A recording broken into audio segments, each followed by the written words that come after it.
Yo, what's up? Real Homies Wanna Know is back at it, and we are on episode number 35.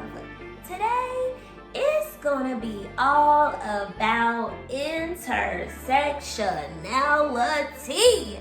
So stay tuned. Turn that up, Gametime. Real homies. Real homies wanna know. Real homies wanna know. Real homies wanna know. Real Homies Wanna Know. All right, so y'all, today we're gonna be covering 3 reasons it's important for us to know and understand intersectionality. But what is intersectionality? I am so glad you asked, okay? So intersectionality is a term that was coined by civil rights activist Kimberly Crenshaw. And it can be defined as a framework used to highlight the overlapping of social identities and how they contribute to systemic oppression and discrimination experienced by an individual. So ultimately, when you use an intersectionality framework, when you're looking at things with an intersectionality lens, what you notice is how power works in society. You see all of these different identities such as race, age, gender, sexuality, disabilities and abilities, and you really take a look at how they intersect and how that could push an individual closer to power or further away from power. And when Kimberly Crenshaw, came up with this term, she was looking at Black women in the workforce, right? And how they were experiencing racism and sexism, and how a lot of times it was kind of like, nah, they're just experiencing racism or they're just experiencing sexism, but it couldn't be that they were experiencing both at the same time. There was an intersection of racism and sexism, which created multiple forms of oppression and discrimination because of that.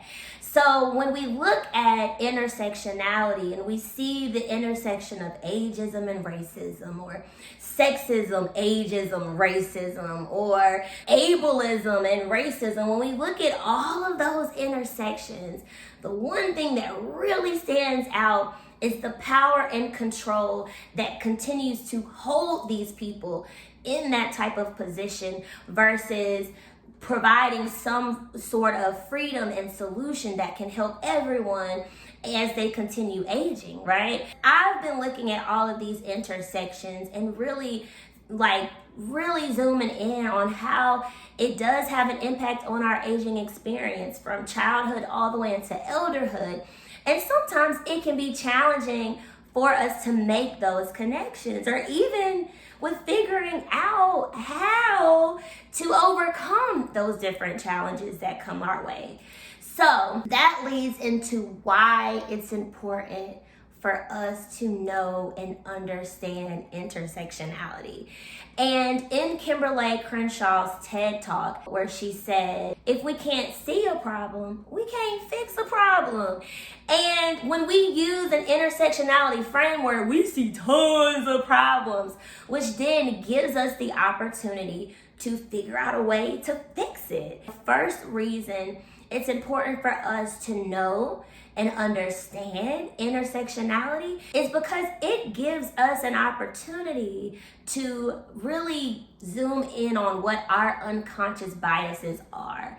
It brings about an awareness. And I've talked about unconscious bias before, earlier in 2022, and I'll make sure to put the link to that video in the description box. But when we start really seeing different problems that other groups of individuals are experiencing, or even us, personally, what we're experiencing, we then start looking at different stereotypes that we may have been giving into.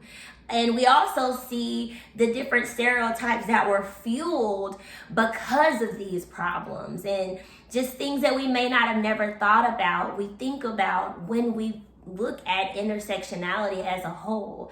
And it's so important that we are aware of those unconscious biases in our personal lives and how we see ourselves, and also in the lives of others that we're serving on a consistent basis, that we're interacting with, whether it's in the workspace, at home, and just out in the community. Now, reason number 2, when we use that intersectionality framework, we also see what our privileges are.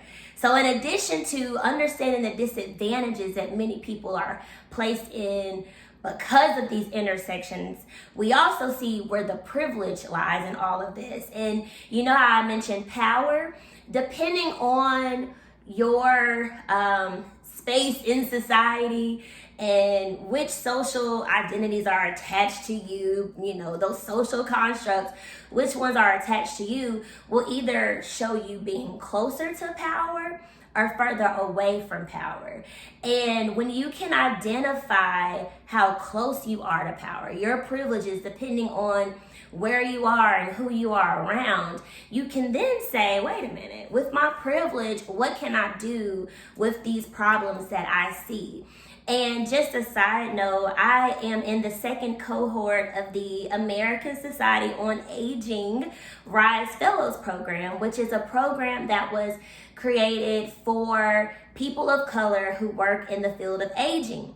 And it focuses heavily on diversity, equity, and inclusion, right? And so every week we have different topics related to that.